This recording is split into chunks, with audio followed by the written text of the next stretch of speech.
A presidential press conference gained lots of thumbs down. As you know, President Biden has been on the road the last few days. He flew all the way to India for the G20 conference and made a stop on the way home in Hanoi, Vietnam. He held a press conference that has grabbed some not so great attention for the president. Here's part of it. And look, nobody likes having celebrated international meetings if you don't know what you want at the meeting. If you don't have a game plan. You may have a game plan. He just hasn't shared it with me.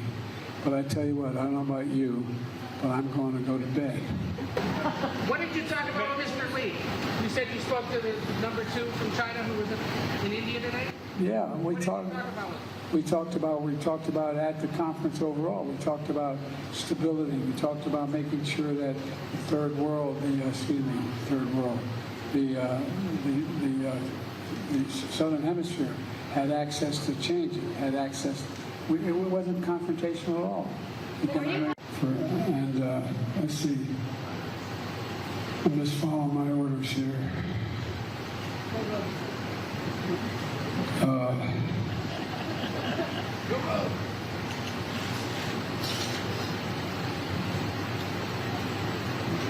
Staff, is there anybody that haven't spoken?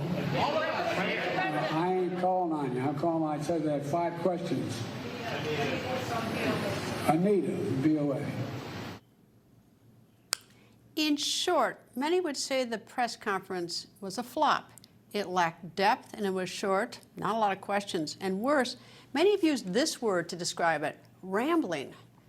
Now, many are highlighting this explanation of why he uses the phrase lying dog-faced pony when he refers to some politicians who do not believe in climate change. My brother loves having, there's famous lines from movies that he always quotes.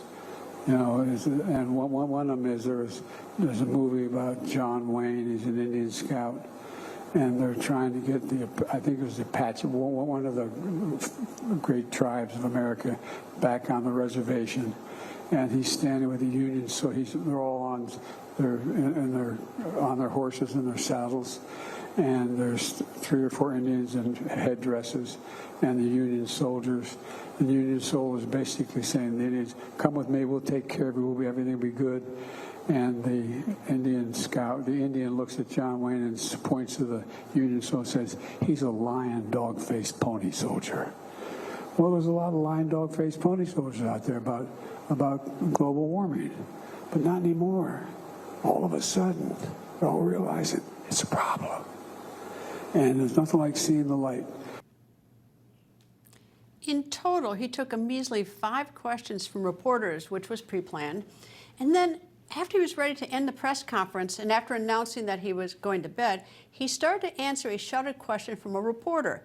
That is when something embarrassing happened to the president. He was abruptly interrupted by his own White House press secretary, Karine Jean-Pierre. She took a microphone and announced this. It wasn't confrontational at all. Thank you, everybody. This ends the press conference. Thanks, everyone. Thank you.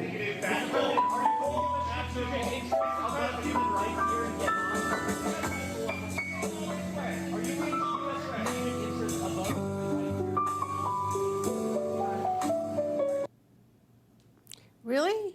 She's in charge, the White House press secretary? Who elected her?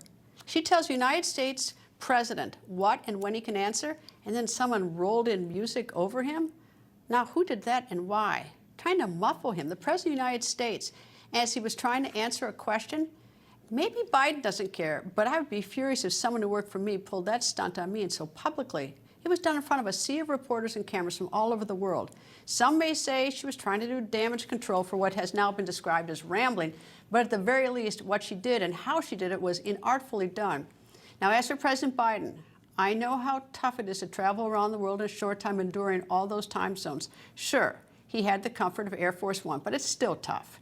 And once Air Force One landed in those faraway places, he had a rough schedule, the G20 with all the meetings, and it's obvious he's not a young man. So now what? Simple answer.